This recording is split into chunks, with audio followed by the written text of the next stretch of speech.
الحمد للہ رب العالمین والصلاة والسلام علی حبیبہ محمد وآلہ وأصحابہ اجمعین. اعوذ باللہ من الشیطان الرجیم. بسم اللہ الرحمن الرحیم.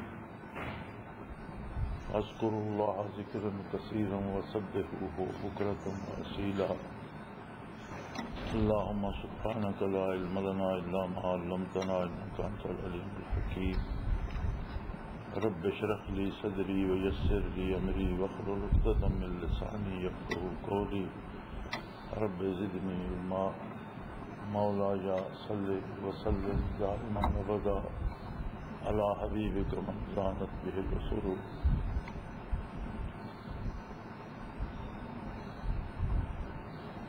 راہ سلوک میں بے شک ساری برکات محتاج توجہ ہوتی ہیں، اور جو کچھ ملتا ہے وہ اللہ کی طرف سے ہوتا ہے، وہ بھی ہوتا ہے.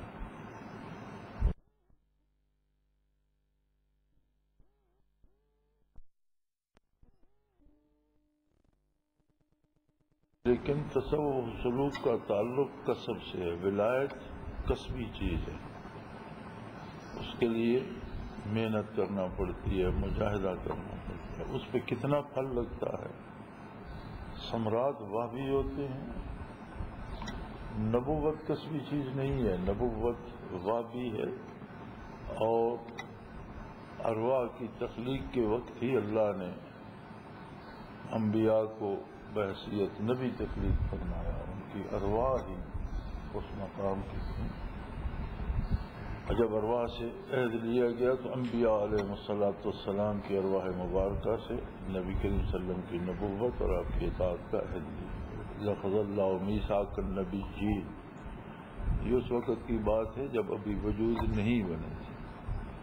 تو انبیاء کی ارواح مبارکہ تخلیقی طور پر ہی نبوت کی استعداد سے سرفراز ہوتی ہیں، نبی ہوتی ہیں. نبی ازل سے نبی ہے اور ہمیشہ نبی رہے گا. نبوت چونکہ وہ بھی ہوتی ہے اور اس کی ذات کا وصف بن جاتی ہے، اور نبی سے نبوت کبھی زائل نہیں. ولایت کسبی ہوتی ہے، اس کا تعلق اکتساب سے ہے، مجاہدے سے ہے، محنت سے ہے. اور کبھی آدمی بھٹک جائے تو پھر یہ ضائع بھی ہو جاتی ہے. انبیاء معصوم عن الخطا ہوتے ہیں، ان میں خطا کا مادہ ہی نہیں ہوتا. نبی سے خطا نہیں ہوتی. اور ولی محفوظ ہوتا ہے، حفاظت الہیہ اسے نصیب ہوتی ہے، لیکن اس کا تعلق اس کے کسب سے ہے. جب تک عقلاً ایماناً اور عملاً اطاعت الہی پہ کاربند رہتا ہے، حفاظت الہیہ اسے نصیب رہتی ہے. اور خدا نخواستہ کبھی وہ عدم اطاعت کا مرتکب ہوتا ہے تو اس کا اثر اس بات پہ پڑتا ہے کہ پھر حفاظت الہیہ اٹھا لی جاتی ہے، اور اس طرح سے بڑے سے بڑے عالی مراقبات والے لوگ بھی ضائع ہو جاتے ہیں.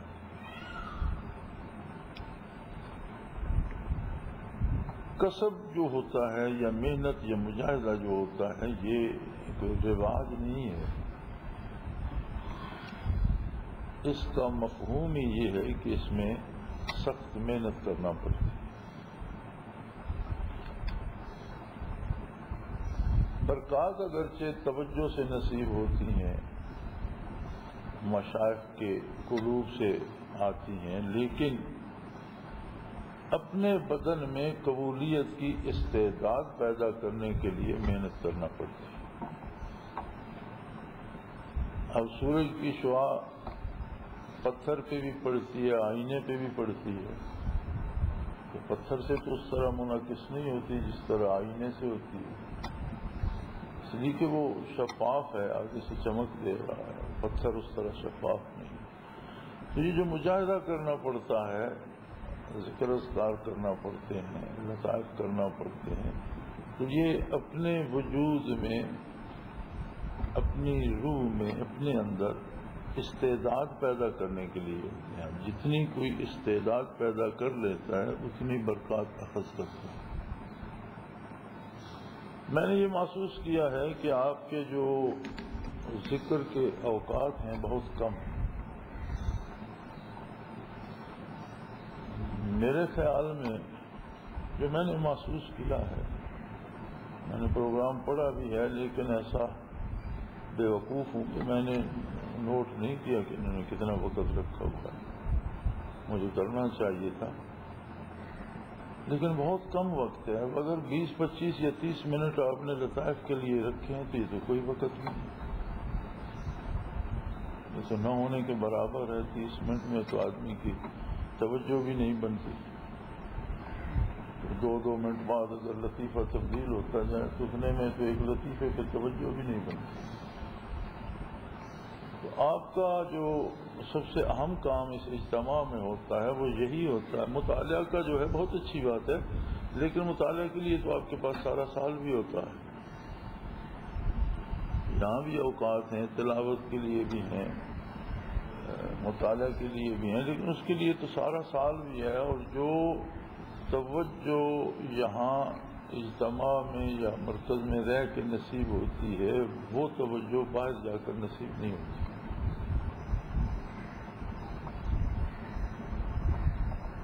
وہ ایک محاورہ ہے کہ سگی حضوری بے از ملک دوری، حضوری میں جو کتا بیٹھا ہو وہ اس فرشتے سے بہتر ہے جو بہت دور بیٹھا۔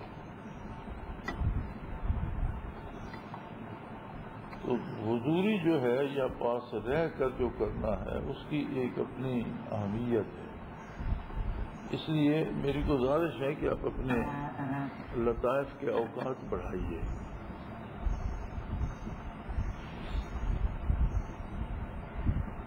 جتنی توجہ سے اور جتنا کوئی تیزی سے کر سکتا ہے، جتنی وجود میں ہمت ہے، قوت ہے، اتنی تیزی سے کرے گا، لیکن تیزی سے کرنے سے وجود میں حدت پیدا ہوتی ہے، گرمی پیدا ہوتی ہے، اور حرارت غریزی بڑھتی ہے، بدن کی حرارت بڑھتی ہے۔ یہ جو حرارت بڑھتی ہے یہ انوارات کو جذب کرتی ہے اور زیادہ برکات نصیب ہوتی ہے۔ حضرت رحمۃ اللہ تعالیٰ علیہ فرمایا کرتے تھے کہ اگر خسروں کے ساتھ محنت بھی کرتے رہیں تو انہیں مراقبات نہیں ہوتے۔ کیوں نہیں ہوتے؟ ان کا اس میں کیا قصور ہے؟ فرماتے تھے ان کے بدن میں وہ حدت اور وہ حرارت غریزی ہوتی نہیں جو اسے جذب کرے۔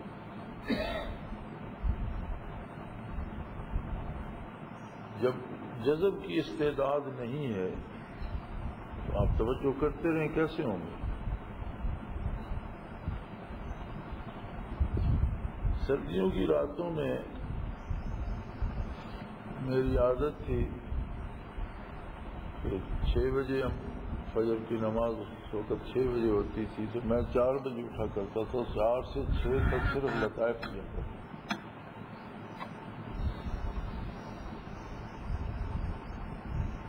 مسلسل 4 گھنٹے بھی ہم مسلسل معمول کے طور پر لطائف میں لگاتے تھے۔ تو اس کا اہتمام رکھیں اور یہ خیال رکھیں کہ جو صاحب بھی ذکر کرائیں، کم بھی کراتے ہیں آپ تو 5 منٹ سے ایک لطیفے پہ لیں تو اس طرح تو لطائف پہ 35 منٹ لگ جائیں، 15-20 منٹ پہ مراقبات پہ بھی لگیں گے تو 1.25 گھنٹے کا معمول ہو جائے گا، جبکہ میرے خیال میں آپ کا کوئی بھی ذکر 8 گھنٹے سے زیادہ کا نہیں ہوتا۔ تو بار بار کرنا بھی ایک بات ہے، لیکن بار بار کرنے سے اس طرح فائدہ نہیں ہوتا جتنا ایک بار مسلسل کرنے سے ہوتا ہے۔ تو آپ نے اگر دن میں 5 رکھی ہیں تو بے شک 3 کر لیں، لیکن ان کا جو دورانیہ ہے وہ بڑھا لیں، وہ ضروری ہے۔ اور دوسری ضروری بات یہ ہے کہ یہاں کا قیام، یہ 40 روزہ جو ہے، اس کی بنیادی غرض لطائف میں، روح میں، اپنے آپ میں استعداد پیدا کرنا. جو موقع یہاں ملتا ہے وہ باہر رہ کر نہیں ملتا، جو توجہ یہاں بنتی ہے وہ باہر رہ کر نہیں ملتی. اس مقام کو، اس جگہ کو ایک شرف حاصل ہے. حضرت رحمۃ اللہ تعالی علیہ نے اس کی بنیاد رکھی. اس کی ایک ایک اینٹ جو ہے اسے توجہ نصیب ہے. اس کے در و دیوار ان برکات کے امین ہیں، اور اللہ اسے قائم رکھے. ہمیشہ یہ برکات جہاں تقسیم ہوتی رہیں. یہ بہت بڑی خوش قسمتی کی بات ہے کہ کچھ وقت مل جائے. تو ایک اور بات میں نے محسوس کی ہے، بعض احباب جب ذکر کراتے ہیں تو بڑے زور سے لطیفہ بدلواتے ہیں.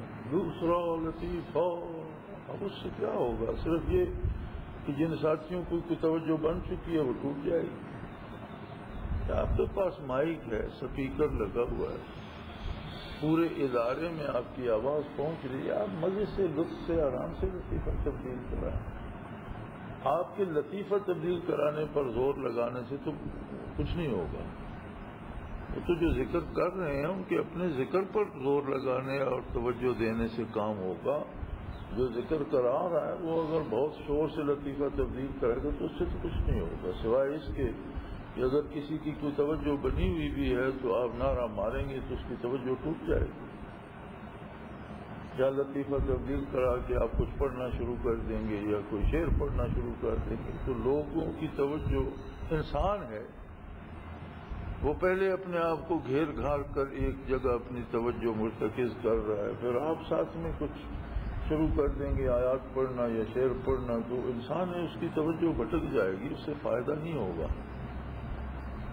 بعض احباب کو عادت ہے وہ ساتھ باتیں شروع کر دیتے ہیں یا شعر شروع کر دیتے ہیں. پہلے تو یہ بہت بیماری تھی، بہت روکا میں نے، کچھ آہستہ آہستہ کم ہوئی، لیکن ان دو بیماریوں کا کوئی علاج نہیں. آپ نے دیکھا ہوگا کہ کوئی شخص بیمار پڑ جائے، جو بھی بیمار کرسی کے لیے آتے وہ ساتھ ایک نسخہ بھی تجویز کرتے ہیں کہ آپ اگر اتنی حکیم ہو تو کہیں جا کر مطلب کھول کے بیٹھ جاؤ، لوگوں کا علاج کرو. اور حکیم نہیں ہو تو ایک مریض کو آپ آئیں، دعا دیں، رخصت ہوں، آپ کو نسخہ بتانے کی کیا تکلیف. لیکن جو بھی آئے گا وہ ایک نسخہ بھی تجویز کر جائے. اسی طرح کا مرض ہمارے دوستوں میں بھی ہے کہ جسے کچھ کچا پکا مشاہدہ ہو جاتا ہے وہ ہر آنے والے کو ایک کشف اس کے پلے باندھ دیتا ہے کہ تمہارا یہ ہو گیا، تمہارا وہ ہو گیا. مجھے سمجھ نہیں آتی کہ یہ شاید بندے میں ایک ہوتی ہے اپنی اہمیت کا احساس کہ لوگوں کو کشف بتائیں گے تو ہمیں بہت پارساز سمجھیں گے. یہ احساس اگر ڈیولپ کرنا تو اس کے لیے پھر ذکر کی کیا ضرورت ہے؟ یہ ذکر تو اپنی نفی کرنے کے لیے اور عظمت الہی کے لیے. تو اس بیماری میں نے بڑا سر پٹکا، لیکن پھر کوئی نہ کوئی خط روز آ ہی جاتا ہے. جی مجھے ایک کشفی ساتھی نے یہ بتا دیا، میں کہتا ہوں اس کشفی سے کہو اپنے کام تو سیدھے کرے، تمہارے کام میں کیوں چڑھاتا ہے، اپنے مسائل کیوں سیدھے نہیں کرتا اگر اس کے اختیار میں. یاد رکھیں اس عہد میں اگر مشاہدات ہوتے بھی ہیں تو کشف بھی محتاج تعبیر ہوتا ہے. یہ بات یاد رکھیں کہ ولی اللہ کو جو مشاہدہ ہوتا ہے وہ اس طرح نہیں ہوتا جس طرح نبی کو بھی کشف ہی ہوتا ہے، ولی کو بھی کشف ہی ہوتا ہے. تو شاہ ولی اللہ رحمۃ اللہ تعالیٰ علیہ لکھتے ہیں کہ نبی کو کشف ایسے ہوتا ہے کہ اگر اسے مسجد کا انکشاف ہوا ہے تو اس کا ایک ایک دروازہ، ایک ایک کھڑکی، ایک ایک تخت، ایک ایک مشین، ایک ایک گھڑی، ایک ایک چیز الگ الگ صحیح طور پر دکھائی بھی جاتی ہے اور اس کے قلب اطہر میں بٹھا بھی دی جاتی ہے، اسے غلطی نہیں لگتی. کشف ولی کو بھی ہوتا ہے، ایسے ہوتا ہے جیسے وہاں کھڑا کر کے دکھا دیا جائے وہ مسجد ہے. وہی مسجد اب ولی نے بھی دیکھ لی، لیکن اب بھی وہ محتاج ہے نبی سے پوچھنے کا اس کی تفصیلات. تو سب سے پہلے تو کشف و مشاہدہ نبی کے ارشادات گرامی کا پابند ہوتا ہے. اگر شریعت کے خلاف کوئی بات نظر آئی تو نبی کے کشف میں شیطان مداخلت نہیں کر سکتا، ولی کے کشف میں نفس اور شیطان کی مداخلت آ جاتی.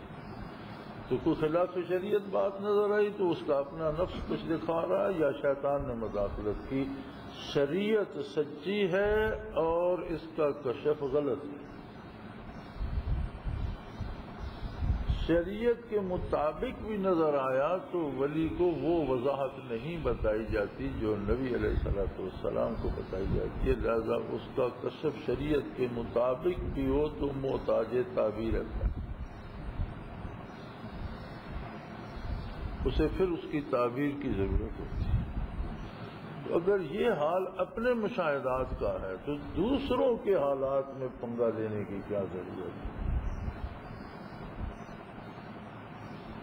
تو مجھے بڑا افسوس ہوتا ہے جب ساتھیوں کے خطوط آتے ہیں جی وہ مجھے صاحب کشف ساتھی نے یہ بتا دیا تمہاری بیوی اس لیے بیمار ہے کہ تمہارے پڑوس میں کتا مر گیا تھا. کیا فضول واقعات باتیں ہیں. اس لیے ہم تھوڑا ذکر کرتے ہیں کہ کس کی بیوی کیوں بیمار ہے اور کس کو کتا کیوں مر گیا.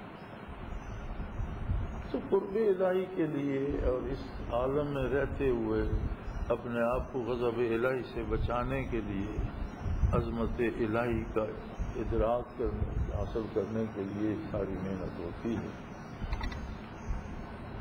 اور اس کا حاصل بھی یہی ہے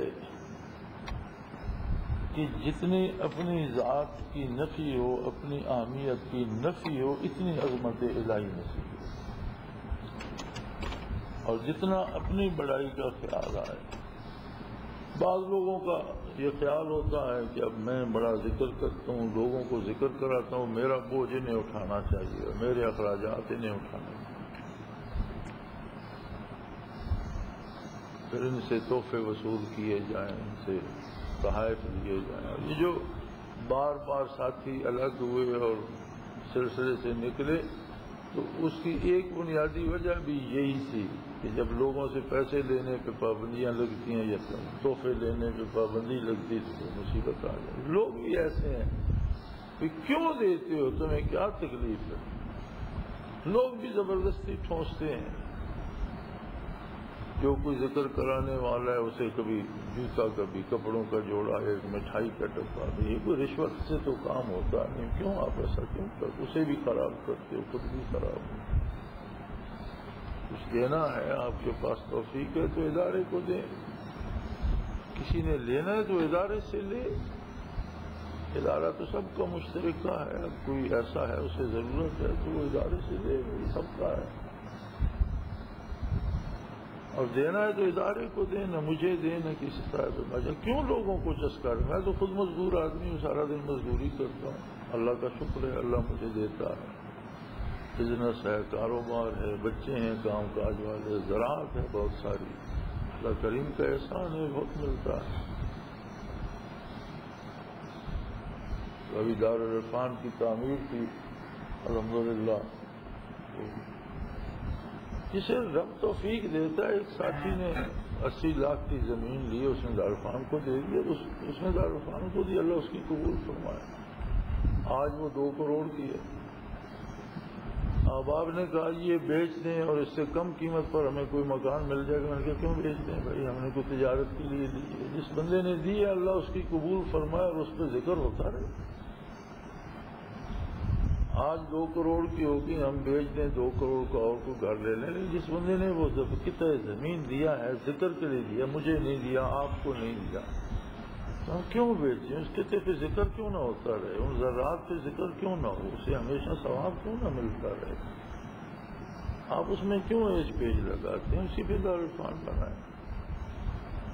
40-42 لاکھ اس پہ خرچ ہوئے، الحمدللہ بن گیا. 10-15 لاکھ کے قریب ساتھیوں نے دیے، باقی سارے مرکز سے لے تھے یا نہیں تھے، کہیں سے ادھار لیا یا جو بھی کیا لگ گئے. اور اللہ کرتا ہے ادھار بھی اتر جاتا ہے.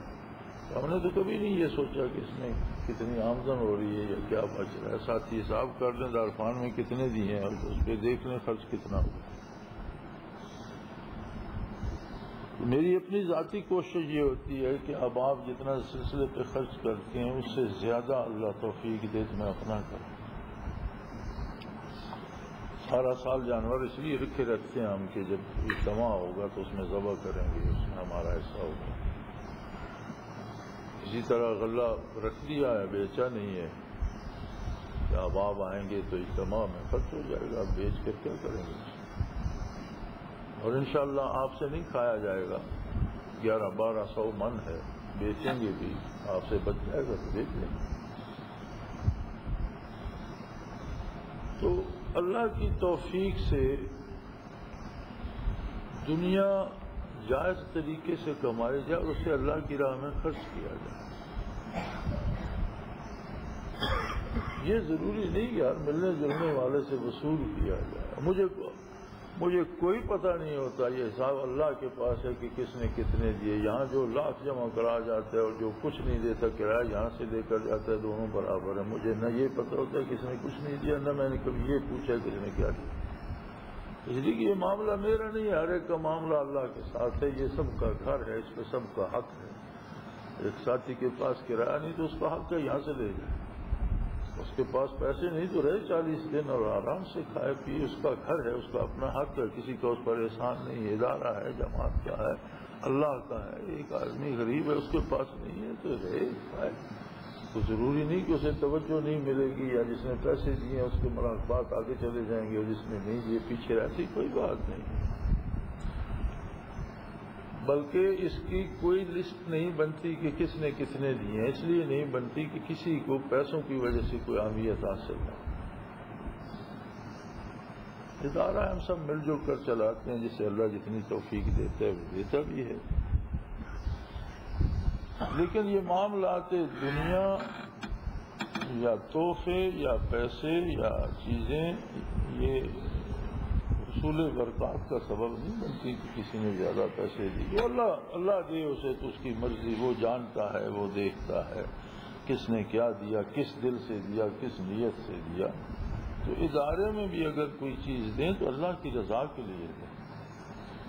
آپ کی کوئی اہمیت نہیں بنے گی. اور الحمدللہ جب تک میں ہوں مجھے تو کوئی پرواہ نہیں ہوتی کہ کس نے کچھ دیا کس نے، نہ مجھے پتہ ہوتا ہے اور نہ میں پتہ کرنا چاہتا ہوں کہ یہ میرا کام نہیں، یہ اللہ کا کام ہے. ہاں میرا یہ کام ہے کہ جو چیزیں لوگ دیتے ہیں وہ ادارے کی امانت ہے، اس کی حفاظت کی جائے، وہ ضائع نہ ہو، وہ جو ہے ضروری کاموں پہ خرچ ہو، ادارے کے اصول کے کاموں پہ خرچ ہو. یہ ایک الگ بات ہے. تو یہ چیزیں جو ہیں ان کا سدباب کرنا چاہیے. یہ اللہ آپ کا اپنا ہے، کوئی کشمیوں کا. آپ کو تکلیف ہے تو یہی تو بات آپ کو سکھائی جاتی ہے. آپ اپنے اللہ سے دعا کریں، اپنے لیے خود اپنی گزارشات پیش کریں. یہی بات تو ساری محنت سے حاصل ہوتی ہے. آپ اپنا دکھ درد خود بیان کریں، اپنے حالات آپ اس سے پوچھنے کی کیا ضرورت ہے. اسے کہیں میں کمزور ہوں، یا اللہ میرے حالات درست کر دے، مجھے آزمائشوں سے بچا.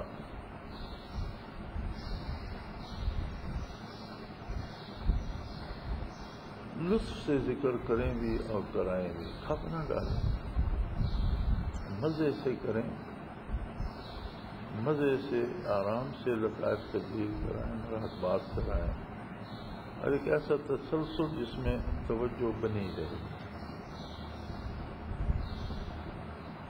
یہ چیز تصویبی ہے اور اللہ چاہے تو کسی کو واقعی طور پہ عطا کر دے تو اس کی کوئی پابندی اس پہ نہیں ہے. لیکن بنیادی طور پر اقتصاد فیض کرنا پڑتا ہے، محنت کرنی پڑتی ہے، مجاہدہ کرنا پڑتا ہے. جتنی جتنی نیت خالص اور کھری ہوتی جائے گی اتنی مجاہدے کی توفیق مزید ارزاں ہوتی جائے گی، اتنی برکات نصیب ہوتی چلی جائیں گی. تو چونکہ یہ ایک نعمت ایسی ہے جس کی کوئی مثال نہیں، اس پہ شیطان کا زور بھی زیادہ ہوتا ہے اور وہ کوشش کرتا ہے وہم ڈالنے کی بھی، بھٹکانے کی بھی. اسے کرنی بھی چاہیے، چونکہ یہ جو اہل اللہ ہوتے ہیں یہ ایک فرد نہیں ہوتا، یہ جہاں جاتے ہیں وہاں معاشرہ تبدیل کر دیتے ہیں. شیطان تو ایک ایک بندے کا خیال رکھتے کہ ایک بندہ جو ہے وہ درست نہ ہو جائے، تو کوئی ایسا بندہ ہو جو جہاں جائے وہ دوسروں کو بھی درست کرتا چلا جائے، تو اس پہ زیادہ توجہ دینی پڑتی ہے، وہ اپنی جگہ محنت کرتا ہے۔ لیکن اللہ کریم کا اپنا وعدہ اپنی جگہ قائم ہے کہ اِنَّ عِبَادِي لَيْسَ لَكَ عَلَيْهِمْ مِنْ سُلْطَان، جو میرے بندے ہوں گے ان پر تیرا کوئی مسئلہ نہیں۔ اب اس میں جو شرط ہے وہ یہ ہے کہ جو میرے بندے ہوں گے، یعنی جن کا مقصد میری رضا ہوگا۔ اگر مقصد میں کھوٹ آ گیا، خدا نہ خواستہ اپنی بڑائی کا خیال آ گیا، اپنی پارسائی کا خیال، یہ بھی تو کھوٹ ہی ہے، یا دوسروں پر روب جمانے کا خیال آ گیا، یا پیسے لینے اور تحفے طائب وصول کرنے کا خیال آ گیا، تو وہ میرے بندے والی بات میں ٹوٹ پھوٹ ہوگی، پھر حفاظت نہیں رہتی۔ کیونکہ حفاظت کا وعدہ تو ہے کہ اِنَّ عِبَادِي، یقیناً پکی بات ہے، جو میرے بندے ہیں، جو میرے لیے محنت کرتے ہیں، جو میری رضا کے طالب ہیں، لَيْسَ لَكَ عَلَيْهِمْ مِنْ سُلْطَان، ان پر تیرا کوئی بس نہیں چلے گا، کچھ نہیں بگاڑ سکے گا۔ تو بے بس ہے شیطان، ہماری کمزوریاں اسے راستہ دیتی ہیں، ہمارے نظریات میں، ارادوں میں جب کمزوریاں آتی ہیں تو پھر اسے بھی راستہ مل جاتا۔ یہ بڑا نازک سا معاملہ ہے اور بڑا مزیدار ہے اور بڑا پرلطف ہے اور بڑا پرسکون ہے، تو اس کی نزاکت کا بھی خیال رکھیں اور اس سے لطف لیں۔ مزہ آ جاتا ہے جب بندہ سکون سے بیٹھ کے اللہ اللہ کر رہا ہو، تو ایک عجیب سا رنگ بن جاتا ہے، ایک عجیب سا لطف بن جاتا ہے۔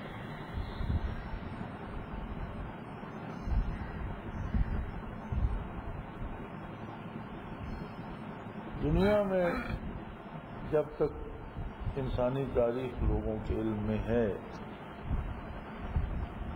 مروجہ تاریخ جو لکھی یہی ہے، ہیومن ہسٹری جہاں تک ہے، قرآن حکیم ہسٹری نہیں ہے، حقائق ہے، میں ہسٹری کی بات کر رہا ہوں۔ تو جہاں تک ہیومن ہسٹری لکھی گئی ہے وہاں تک انسان میں نشے کی لت پائی جاتی ہے۔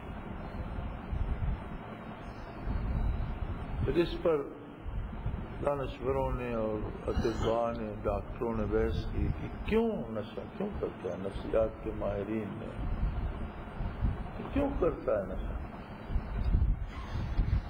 تو اس کی جو بنیادی وجہ جس پہ اہل دانش متفق ہیں وہ یہ ہے کہ جب وہ حالات کا مقابلہ نہیں کر سکتا یا حالات سے گھبراتا ہے تو وہ چاہتا ہے کہ کچھ دیر میرے حواس مختل ہو جائیں، یہ یادداشتیں مجھ سے چھن جائیں اور ان کربناک یادداشتوں سے کچھ لمحے مجھے رہائی مل جائے، تو وہ ایسی کوئی چیز کھاتا ہے یا پیتا ہے جس سے اس کے حواس مختل ہو جائیں، وہ یادداشتیں کو، یہ بنیاد ہے۔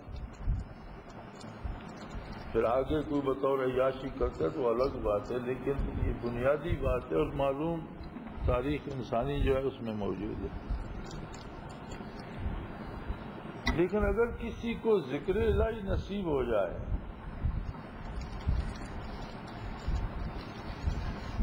تو اس پر عظمت الہی کے سبب کوئی ایسی مصیبت اس کے سامنے رہتی ہی نہیں جس سے اسے خوفزدہ ہو۔ دنیا بھر کے سارے نشے جمع کر لیں ان میں وہ لطف نہیں ہے، وہ صرف حواس مختل کرتے ہیں، جبکہ یاد الہی میں خود فراموشی بھی ہوتی ہے اور لطف کا اندازہ نہیں ہوتا۔ ایک جو لطف ہوتا ہے اور ایک جو سکون برستا ہے قلب پر، جس طرح پھولوں پہ اوس پڑتی ہے اور ہر پتی کا چہرہ نکھر جاتا ہے، تو اگر انہیں یہی وجہ ہے کہ آپ دیکھیں جہاں انبیاء علیہ السلام تشریف لائے معاشرہ نشے سے پاک ہو گئے، کسی بھی زمانے میں کسی بھی زمین پر جب بھی کوئی نبی آیا تو لوگوں کو وہ حالات کی ہیبت نہ کی فراموش، ان کے سامنے حالات کی کوئی حیثیت نہ رہی، اسباب کی کوئی حیثیت نہ رہی جب ان کا تعلق مسبب الاسباب سے نہ۔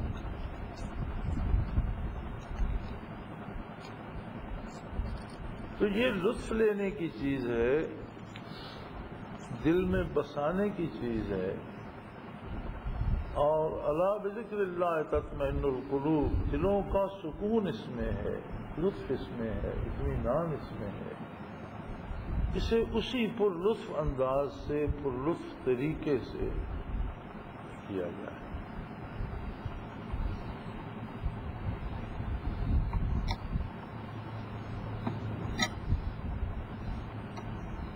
میرے خیال میں شاید یہ خطا بھی اللہ معاف کرے میرے نام اعمال میں لکھی جائے کہ میں جب ذکر کراتا ہوں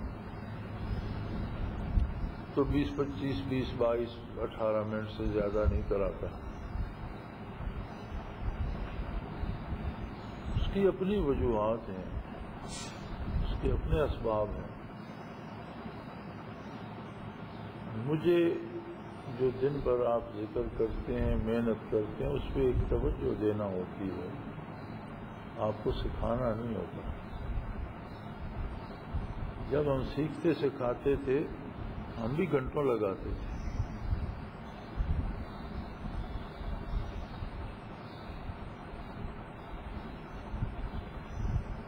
پھر شاید میں زیادہ دیر، میرا تو 24 گھنٹے کا کام ہے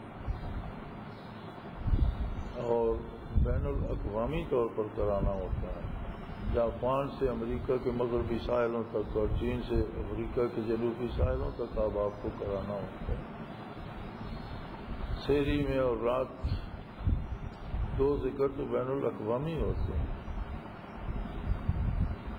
ذکر کروانا اتنا آسان کام نہیں ہے، اور یہ اللہ کا احسان ہے کہ یوں تو سلسلہ اور نسبت اویسیہ کوئی جہاں بھی ہو اسے نصیب ہوتی ہے، لیکن اب اللہ نے ظاہری اسباب بھی بنا دیے کہ ان سے بات بھی ہو جائے، انہیں باقاعدہ توجہ بھی دی جائے، لطائف بھی تبدیل کرائے جائیں، مراقبات بھی کرائے جائیں۔ تو جو یہاں ذکر کراتے ہیں 10, 15, 20 بندوں کو، ان کو پتہ ہوگا کہ 10, 15 یا 20 یا 50 یا 100 آدمیوں کو ذکر کرایا جائے تو حالت بدن کی کیا ہوتی ہے اور کتنا بوجھ ہوتا ہے، اور جو 2 بار بین الاقوامی سطح پہ ذکر کرائے اس کا حال کیا ہوتا ہے۔ وجود کے پرخچے اڑ جاتے ہیں، اعصاب تباہ ہو جاتے ہیں۔ وجود تو وہی خاکی ہے، اگر وہ ان برکات کو اس طرح سے تقسیم تو اسی سے گزر کر سل جائیں گی، تو ہے تو وہ بھی مشت غبار ہی، وہی رگ و ریشہ ہے اس میں۔ آپ صرف اپنا ذکر کرتے ہیں، لطائف کرتے ہیں، تو آپ کے بدن کا کیا حال ہوتا ہے؟ آپ کو شکایت ہوتی ہے، جی جوڑ جوڑ درد کرتا ہے، جی اعضاء ٹوٹ رہے ہیں، جی لیٹنے کو دل چاہ رہا ہے، جی بیٹھا نہیں جا رہا، مزاج ایسا ہو گیا جیسے بخار ہوا ہے۔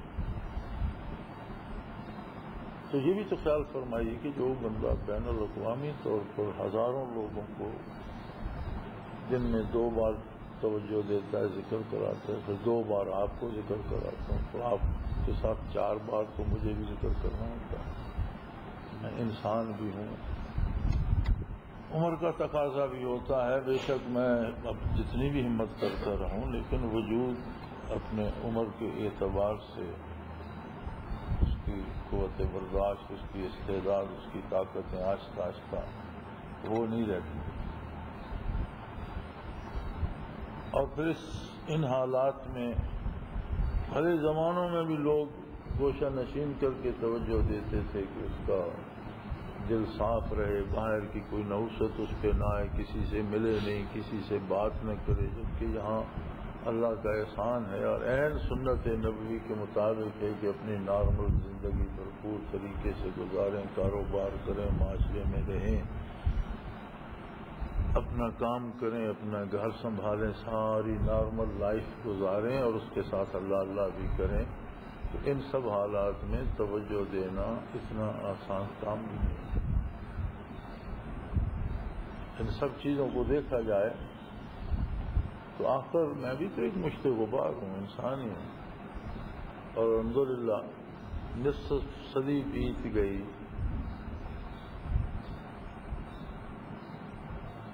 کہ یہ سلسلہ جاری ہے، اور جب تک دم میں دم ہے اللہ اسے جاری رکھے،